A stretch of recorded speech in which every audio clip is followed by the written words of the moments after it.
메이크 시니어 그레이트 어게인. 시니어의 삶을 다시 위대하게. 안녕하십니까? 동훈입니다. 최근 동창회나 지인 모임에 다녀온 후 집으로 돌아오는 길에 묘한 불쾌감을 느낀 적이 있으십니까? 40년 지기 친구가 무심코 던진 농담, 내 말에 대한 은근한 무시, 혹은 약속을 가볍게 여기고 취소하는 태도. 현장에서는 겉으로 껄껄 웃어넘겼지만 혼자 남겨졌을 때 가슴 한구석에서 묵직한 서운함이 올라옵니다. 그리고 여러분은 스스로를 자책하기 시작합니다. 나이 먹더니 내가 속이 좁아졌나? 별것도 아닌 일에 왜 이렇게 예민하게 굴지? 걔가 아기가 있어서 그런 건 아닐 거야. 단도직입적으로 말씀드리겠습니다. 당신이 예민한 것이 아닙니다.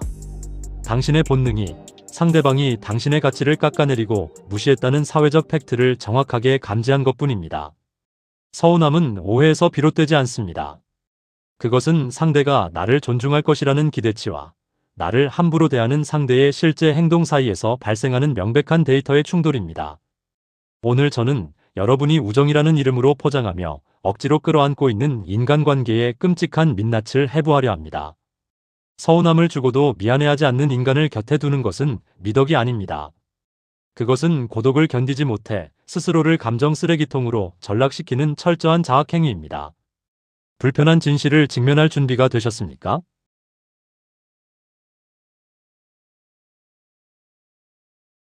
여러분이 친구에게 푸대접을 받고도 당장 연락을 끊지 못하는 가장 큰 이유는 바로 시간 때문입니다.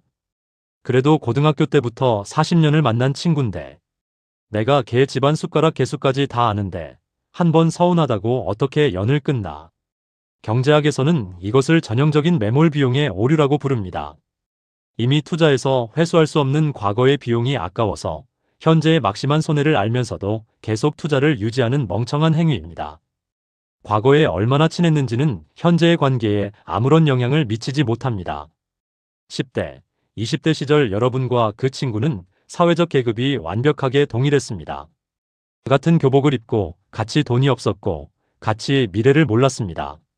하지만 60대가 된 지금 여러분과 그 친구는 완벽하게 다른 두 명의 남남입니다. 지난 40년간 축적된 재산의 격차, 자식들의 성공 여부, 현재의 사회적 지위와 건강 상태가 두 사람 사이에 넘어설 수 없는 보이지 않는 계급을 만들어 놓았습니다. 여러분은 과거에 그 친구를 만나러 나갔다고 착각하지만 여러분 앞에 앉아 있는 사람은 과거의 추억을 볼모로 현재의 우월감을 확인하려는 낯선 타인일 뿐입니다. 과거에 투자한 40년이 아깝다고 앞으로 남은 20년의 노후를 그 사람의 오만함을 견뎌내는데 낭비하실 겁니까? 매몰 비용은 즉시 포기하는 것만이 손실을 막는 유일한 합리적 선택입니다.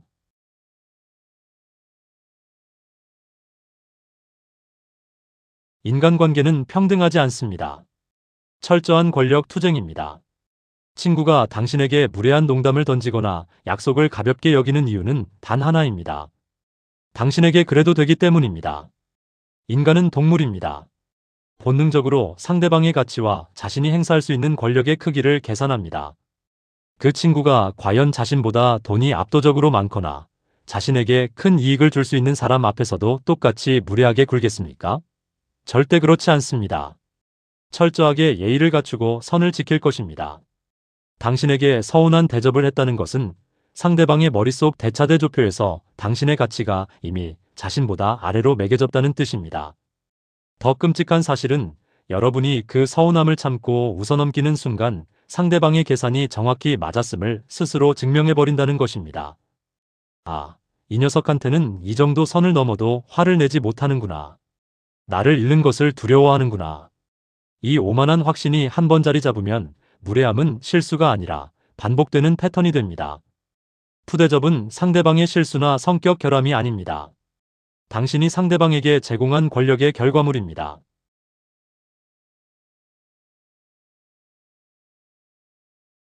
가장 미련하고 나약한 대처법이 바로 술 한잔하며 흉금을 터놓고 대화로 풀자는 짓입니다. 친구야, 네가 지난번에 내 자식 이야기할 때 나 사실 좀 서운했어. 앞으로는 조심해줬으면 좋겠어. 이 말이 관계를 회복시킬 것이라고 믿으십니까? 이것은 상대방에게 자신의 가장 연약한 급소를 스스로 내어주는 자의 행위입니다. 여러분이 서운함을 토로하는 순간 상대방은 겉으로는 미안하다고 말할지 모르나 속으로는 자신의 우위를 완벽하게 확신하게 됩니다. 당신은 방금 상대방에게 너의 말 한마디가 내 감정을 뒤흔들 수 있는 강력한 무기이며 나는 너의 인정을 갈구하고 있다는 사실을 자백한 꼴입니다. 노년의 인간관계에서 타인의 행동을 말로 교정하겠다는 것은 극도의 오만이자 망상입니다. 사람은 고쳐 쓰는 것이 아닙니다. 60년 넘게 굳어진 타인의 성정과 태도가 당신의 호소 몇 마디에 바뀔 확률은 제로에 수렴합니다. 서운함을 느꼈다면 타인을 통제하려 들지 마십시오. 당신이 통제할 수 있는 유일한 것은 그 인간을 내 인생의 바운더리에서 추방하는 것뿐입니다.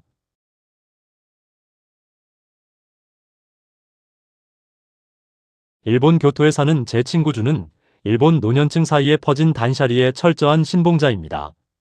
단샤리란 끊고, 버리고, 이별한다는 뜻으로 원래는 불필요한 물건을 버리는 미니멀리즘에서 출발했지만 주는 이를 인간관계에 가장 엄격하게 적용합니다.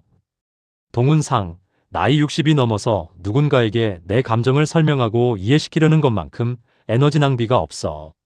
내 인생의 재무제표를 봤을 때 나에게 불쾌감을 주고 에너지를 갉아먹는 인간은 부채야. 자본주의에서 악성 부채를 끌어안고 가는 기업은 파산뿐이지. 즉각 상각 처리하고 장부에서 지워버려야 해. 나는 나를 피곤하게 만드는 인간의 전화번호는 고민 없이 그 자리에서 지워버린다네.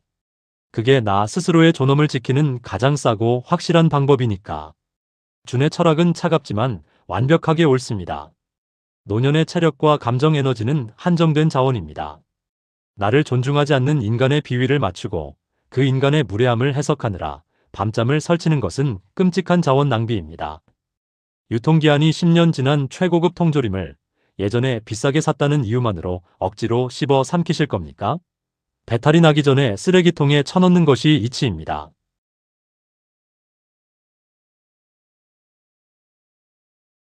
그렇다면 왜 우리는 이 악성부채 같은 친구들을 당장 끊어내지 못할까요? 단 하나의 이유, 고독에 대한 짐승 같은 공포 때문입니다. 이 친구마저 손절하면 앞으로 밥은 누구랑 먹고 등산은 누구랑 가나. 나중에 장례식장은 텅 비지 않을까. 이 알량한 외로움을 피하기 위해 여러분은 무례함을 견디는 비굴함에 세금을 내고 있는 것입니다. 하지만 똑똑히 들으십시오. 존중받지 못하는 무리 속에서 억지 웃음을 짓고 들러리로 앉아있는 군중 속의 고독이 혼자 있는 고독보다 1000배는 더 끔찍하고 비참합니다. 고독을 두려워하지 마십시오. 고독은 형벌이 아닙니다. 타인에게 내 감정의 통제권을 넘겨주지 않겠다는 철저한 독립선언이자 노년의 가장 강력하고 우아한 무기입니다. 혼자 밥을 먹고, 혼자 산책하고, 혼자 책을 읽는 법을 배우십시오. 당신이 혼자서도 완벽하게 평온하다는 사실을 깨닫는 순간 더 이상 타인의 알량한 인정이나 연락에 목매지 않게 됩니다. 그때 비로소 여러분의 가치와 독립성을 알아보고 존중하는 진짜 인연이 아주 소수지만 남게 될 것입니다.